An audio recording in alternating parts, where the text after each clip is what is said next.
आज का दिन हर भारतीय के लिए गर्व का दिन है, क्योंकि वो पल आखिरकार आ गया है जब भारत ने वो कर दिखाया जिसकी कल्पना तक हमारे विरोधी देश नहीं कर पाए थे। वो लोग जो सालों से ये कहते थे कि भारत हमेशा चीन के पीछे रहेगा, आज उन्हीं के चेहरों पर इतिहास का सबसे बड़ा तमाचा पड़ा है, क्योंकि अब तस्वीर बदल चुकी है और इतिहास में पहली बार भारत ने चीन को पीछे छोड़ते हुए दुनिया की तीसरी सबसे ताकतवर वायुसेना बनने का गौरव हासिल कर लिया है। जी हाँ दोस्तों, अब भारत तीसरा सबसे पावरफुल एयरफोर्स वाला देश बन चुका है और यह कोई अफवाह नहीं बल्कि एक ग्लोबल रिपोर्ट में दर्ज सच्चाई है। देखिए दोस्तों, हर वो देश महान बनता है जिसके पास खुद की रक्षा करने की ताकत हो और जो दुनिया को दिखा सके कि हम किसी से कम नहीं। कभी यही बात अमेरिका ने साबित की थी, फिर रूस ने दिखाई थी और अब उस लेट्स लिस्ट में भारत का नाम सुनहरा अक्षरों में जुड़ चुका है। भारत जो कभी दूसरों की टेक्नोलॉजी पर निर्भर था, आज अपने दम पर आसमान में परचम लहरा रहा है। अब आप सोच रहे होंगे कौन सी रिपोर्ट है जिसने चीन की नींद उड़ा दी, तो सुनिए, यह रिपोर्ट आई है WDMMA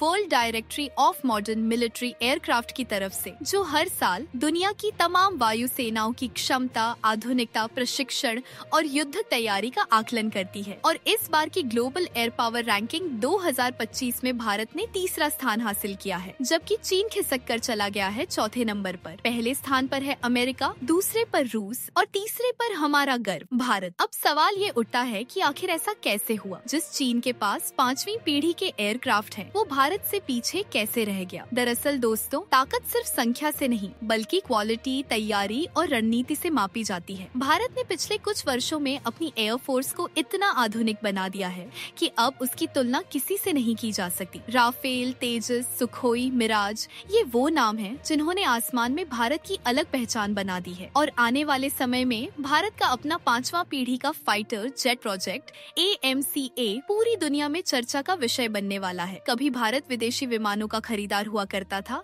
आज वही भारत अपने विमान खुद बना रहा है। मेक इन इंडिया के तहत तेजस, हल्का लड़ाकू विमान, एडवांस ड्रोन, हेलीकॉप्टर और मिसाइल सिस्टम सब भारत में ही तैयार हो रहे हैं। और यही वो सोच है जिसने भारत को तीसरे स्थान तक पहुंचाया है। पहले भारत इंपोर्टर था, अब एक्सपोर्टर बन चुका है। अब दुनिया कह रही है made in India, made for world. आपको जानकर गर्व होगा कि ब्रिटेन, जो कभी भारत पर राज करता था, आज अपने पायलट्स को ट्रेनिंग देने के लिए भारत के पायलट्स को बुला रहा है। यानी इंडियन एयरफोर्स अब सिर्फ अपनी नहीं बल्कि दुनिया की भी ताकत बन चुकी है। सोचिए, वो देश जो कभी हमें सिखाता था, आज भारत से सीख रहा है। ये है नए भारत की पहचान। अब अगर आप इतिहास में झांकें तो 2022 में भी भारत ने एक बार चीन को पीछे छोड़ा था। उस वक्त WDMMA की रिपोर्ट में भारत को मिले थे 69.4 अंक और चीन को 63.8। लेकिन कुछ विशेषज्ञों ने कहा ये तो टेम्परेरी है। लेकिन दोस्तों, 2025 ने साबित कर दिया कि वो टेम्परेरी नहीं बल्कि ट्रेंड था। भारत चौथे से फिर तीसरे स्थान पर पहुंच गया और अब यह स्थिति स्थायी हो चुकी है।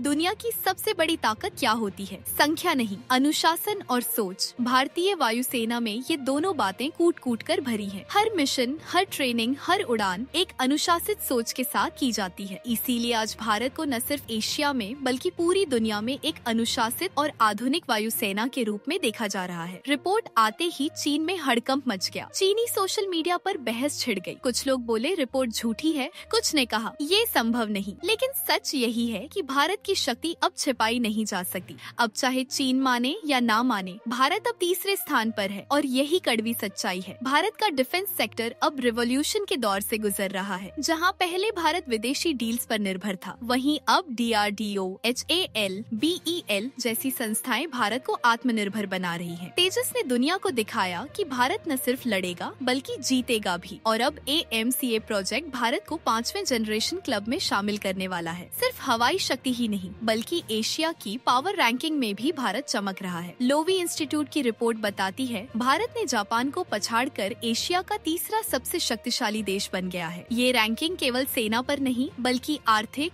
सांस्कृतिक, रणनीतिक और कूटनीतिक प्रभाव पर आधारित है। भारत की अर्थव्यवस्था तेजी से बढ़ रही है, रक्षा उत्पादन बढ़ रहा है और वैश्विक प्रभाव पहले से कहीं अधिक है। भारत ने एक दशक में वो कर दिखाया जो पहले कभी नहीं हुआ था। अमेरिका, रूस, फ्रांस जैसे देशों से भारत ने संतुलित रिश्ते बनाए रखे। एक तरफ राफेल फ्रांस से आया, दूसरी तरफ सुखोई रूस से, और अब भारत खुद अपने विमान बना रहा है। यानी भारत किसी एक ब्लॉक में नहीं बल्कि ग्लोबल बैलेंस का सेंटर बन चुका है। अब एशिया का पावर बैलेंस बदल गया है। जहां चीन की अर्थव्यवस्था धीमी हो रही है, वहीं भारत लगातार मजबूत हो रहा है। भारत की युवा आबादी, डिफेंस प्रोडक्शन और टेक्नोलॉजी, ये तीनों मिलकर भारत को नई ऊंचाइयों पर ले जा रहे हैं। 2030 तक विशेषज्ञ मानते हैं कि भारत दुनिया की टॉप 3 सुपर पावर में स्थायी रूप से शामिल होगा। अब भारत की ताकत सिर्फ बातों में नहीं बल्कि आंकड़ों में दिख रही है। भारत के पास है 3000 से अधिक एयरक्राफ्ट, वर्ल्ड क्लास पायलट्स और अत्याधुनिक मिसाइल सिस्टम। सूरज की तरह चमकती है अब भारत की वायुसेना। जहां भी वो जाती है दुश्मन के दिल में डर बैठ जाता है। दोस्तों, ताकत सिर्फ मशीनों से नहीं आती बल्कि उन हाथों से आती है जो उन्हें चलाते हैं। भारतीय पायलट्स अपनी बहादुरी के लिए पूरी दुनिया में जाने जाते हैं। कारगिल हो, बालाकोट हो या बॉर्डर पेट्रोलिंग, हर जगह उन्होंने दिखाया कि भारत झुकता नहीं, भारत रुकता नहीं। भारत अब सिर्फ आज की नहीं बल्कि भविष्य की भी तैयारी कर रहा है। Artificial intelligence, drone swarm system, hypersonic missiles और सैटेलाइट निगरानी, ये सब अब भारत के डिफेंस स्ट्रक्चर का हिस्सा है। यानी आने वाले सालों में भारत सिर्फ तीसरा नहीं रहेगा बल्कि दूसरे स्थान के लिए चुनौती बनेगा। अब दुनिया की नजरें भारत पर है। हर सुपर पावर भारत से रिश्ता बनाना चाहती है क्योंकि उन्हें पता है भारत अब विश्व की नई धुरी बन रहा है। आज भारत सिर्फ एक देश नहीं बल्कि एक विचार बन चुका है। वो विचार जो कहता है शक्ति ही शांति की गारंटी है। कभी हमें कमजोर समझने वाले आज हमारी ताकत को सलाम कर रहे हैं। चीन का सिर झुक गया है और भारत का सिर गर्व से ऊंचा हो गया है। भारत ने साबित कर दिया। अगर वीडियो अच्छा लगा हो तो लाइक कीजिए और अपने दोस्तों तक शेयर कीजिए। जय हिंद, जय भारत।